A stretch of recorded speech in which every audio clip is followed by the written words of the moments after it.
Be out there. I thought we started really well. I thought we were competitive. I thought we played with energy in the first 5 minutes, and then The drama surrounding Caitlin Clark and Paige Bueckers isn't something the media needs to manufacture. This rivalry is as real as it gets. It's not about forced narratives or flashy headlines. This one was written years ago on high school courts and college arenas. And now, it's playing out under the brightest lights of the WNBA. Because what happened when Clark and Bueckers met again on a professional floor wasn't just a game, it was a declaration. And if you were watching closely, you saw something that changed the temperature of the entire league. Years ago, Paige Bueckers was the golden child of women's basketball.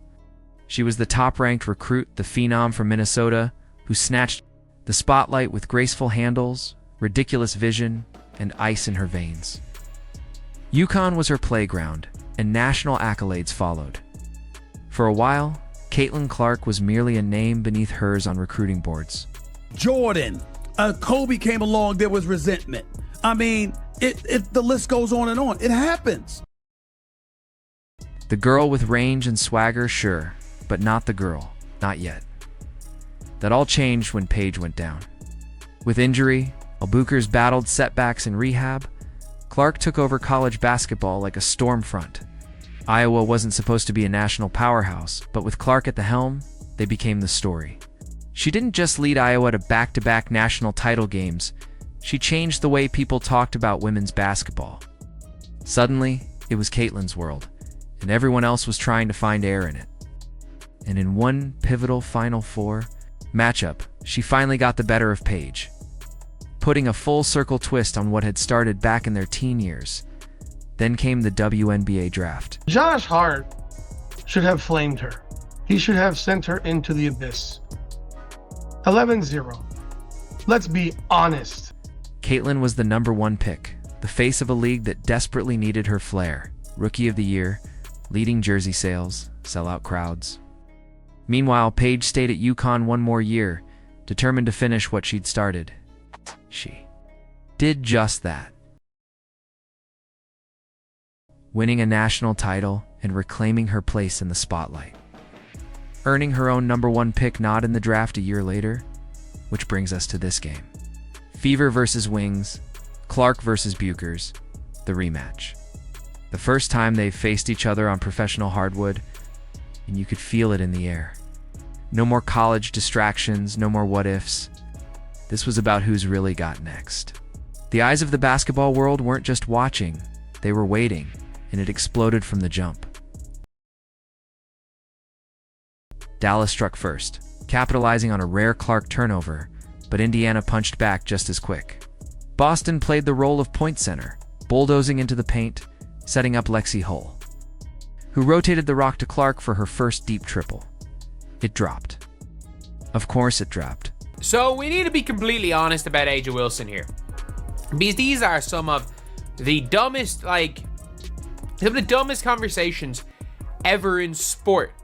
And from that moment on, the game felt electric. Paige answered, with her signature poise, a jab step, a high post jumper, 2 smooth buckets back to back.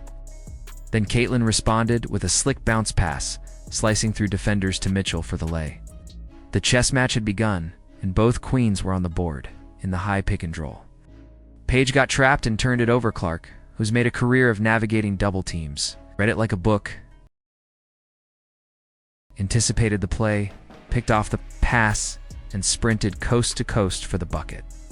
It was a veteran move in a rookie season. One play later, Mitchell stole a rebound and raced down the court. Indiana's tempo was suffocating, and Dallas couldn't breathe. But Bueckers wasn't going away. When she pulled up from the logo in Caitlin's face and buried the 3, it felt like a moment of defiance. A reminder. Paige had come to play. But Clark, ever the cool-headed floor general, The Indiana Fever beat the Dallas Wings 102-83. This was a highly anticipated game because it was going to be the first time that didn't take the bait. Instead of launching a heat check, she calmly dished the ball off, cut hard, got it back, and found Natasha Howard wide open for the easy lay. Team basketball. It's what separates the highlights from the W's. Indiana kept piling it on. Off ball like Klay Thompson in his prime, knocking down open looks. Aaliyah Boston went full Shaq mode, backing down defenders and scoring with ease. And while the Wings tried to respond, their pace just couldn't keep up. Even with Paige orchestrating and throwing darts, the Fever were steamrolling ahead. Clark turned defense into offense, blocking shots and dropping full-court passes like a quarterback with pinpoint vision. Her connection with Boston and Mitchell was poetry in motion, backdoor cuts, bounce passes, floaters, mid-range daggers. It wasn't just dominance. It was beautiful basketball. Bueckers, to her credit, kept swinging.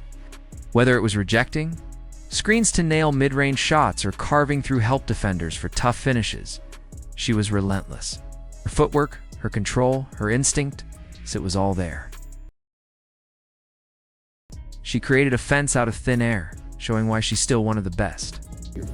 Full effort towards that.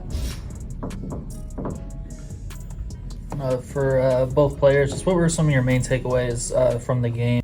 Guards in the country. But the problem? Clark had more help. Way more. The Fever's role players showed up like stars. Howard, Hull, Cunningham, they all ate, and Clark served them with silver platters. She orchestrated the entire offense with a confidence that's rare for any player, let alone a rookie. And in one crucial sequence, she lulled the defense with a hesitation, sent Bueckers flying on a fake, then dropped it off for an easy Boston bucket. The kind of play that doesn't make highlight reels, makes coaches weep with joy.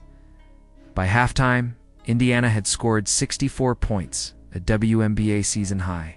Clark had 14 and 7, Paige had 10 on efficient shooting. But the score told the truth.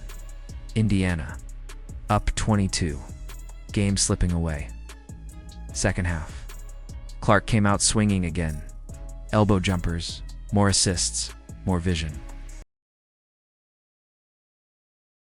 She made everyone around her better. It wasn't about volume shooting it. It was about control. She manipulated the game, dictated tempo, and executed with precision. Every pass was a dagger. Every possession, a masterclass.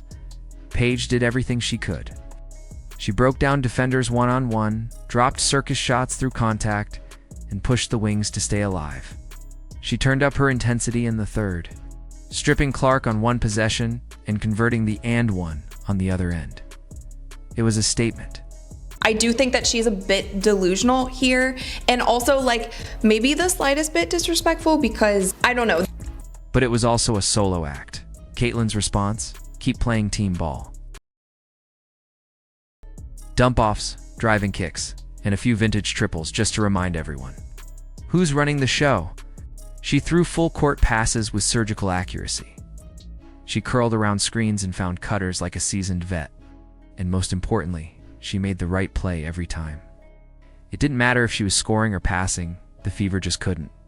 B stopped when she was in the driver's seat. Bueckers continued to battle. 21 points by game's end, and every one of them hard-earned. She was surgical at times, breaking defenders down, navigating screens, and scoring in traffic. But she was on an island, and the scoreboard didn't lie. Indiana had long since pulled away. They crossed the 100-point mark with ease. And when the starters were pulled with minutes left, it was out of mercy, not rest. This wasn't just a win, it was a statement. Clark finished with 14 points and 13 assists. A quiet double-double on paper, but in reality, she completely dictated the game.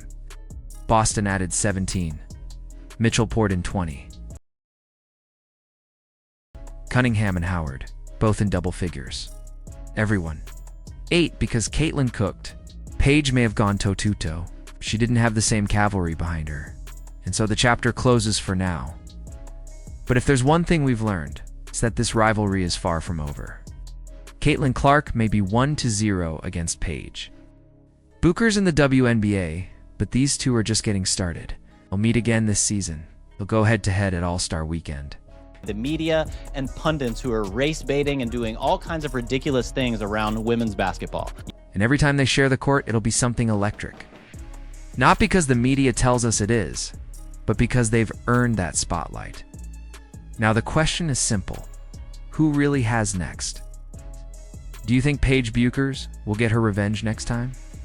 Or is Caitlin Clark just in a league of her own right? Now, let us know what you think in the comments below, and don't forget to like this video, subscribe to the channel, and turn on notifications so you don't miss the next chapter of this growing rivalry. This is the story women's basketball has been waiting for, and trust it's only just begun.